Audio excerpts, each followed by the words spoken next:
in chuan len rual zong nen ram chuan relin kan tho som fa cham duai ka thlir vela tur ni pui sang vung nuayan ka chuan vela akai chia ye ro mei zam le zum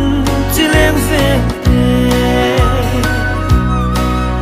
lung rual ten chuan kan wa me som phang hun wa chal fa phang tur ni nem duai nuwa yan mo du tem chil du ni la lung rual tu ti zong matiang sona len tum kanuam kan som phang mun moya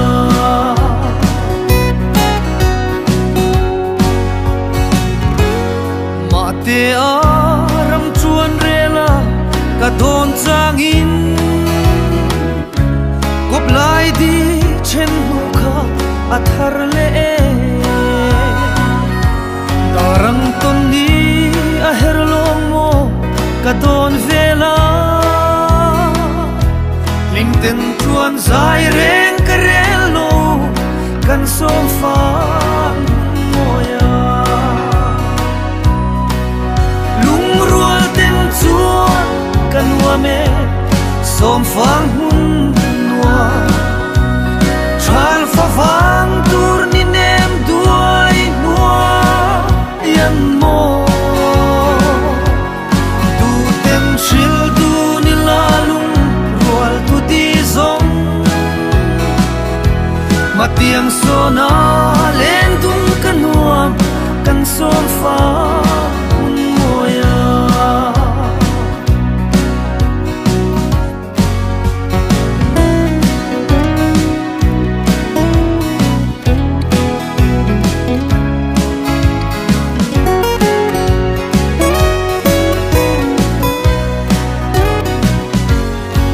ngày kum tuang suy ang a sei don nge la mang let le hianin i moi silo mo tiam thu di nem ten min hlan zong te khan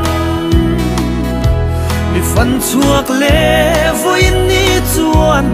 kan som fan mun moya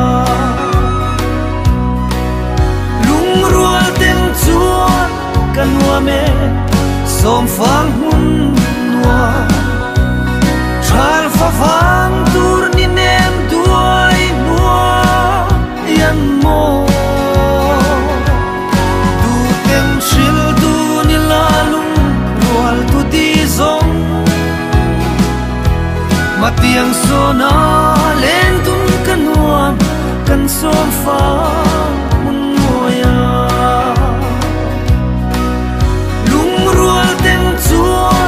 kan wa me som phang hun nuwa chal fa phang tur ni nem duai nuwa yan mo